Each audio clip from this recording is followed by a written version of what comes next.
I'm gonna be real honest with you. People like you don't live in neighborhoods like this. Your kind can't afford houses like these, so who called you here? Come down here right now, hands behind your back. I don't care what you say you own. You don't look like you belong on these steps. Period.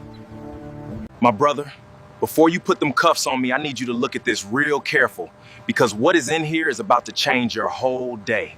Every house on this entire street, I designed them. This neighborhood, I built it from the ground up, and your precinct sits on land I donated. That blueprint unrolled and the officer's entire world shifted in about 4 seconds. He stood there with handcuffs still in his hand, looking at the architectural drawings of every house on that street, and then looking up at the man who designed all of them, standing on the steps of the one he chose to live in, with his name on the plaque right beside the door. And he had nothing.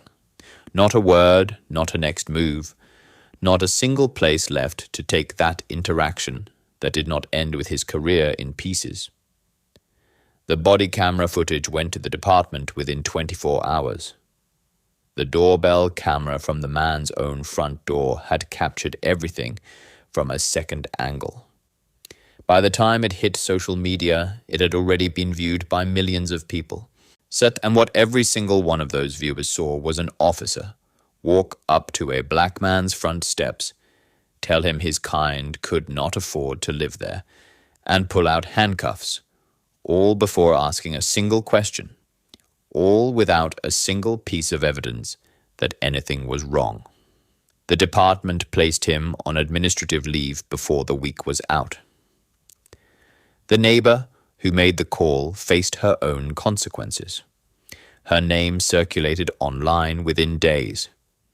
The community she thought she was protecting released a public statement, making clear that the call she made did not represent their values, and that the man she reported had literally built the neighborhood she lived in.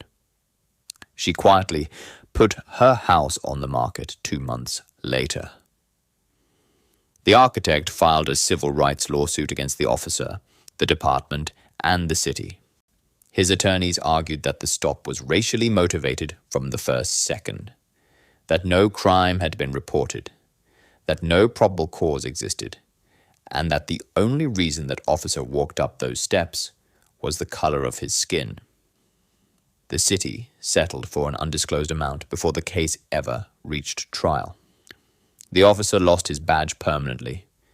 His law enforcement career was over.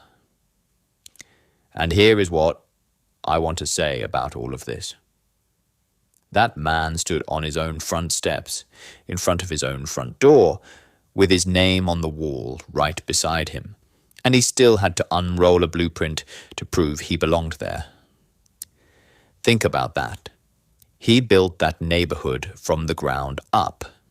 He designed every roofline, every facade, every architectural detail on every house on that street. He donated the land that the precinct sits on. None of that mattered the moment that officer pulled up and saw a black man. Because in that officer's mind, the credentials were irrelevant. The coat was irrelevant. The blueprint was irrelevant. All he saw was somebody who did not fit the picture he had already decided was correct. And that is not a policing problem alone. That is a deeper cultural sickness that puts black excellence on trial every single day and demands that it prove itself over and over again in spaces it already owns. And until that changes, the blueprint is never going to be enough. And that is the truth nobody wants to sit with.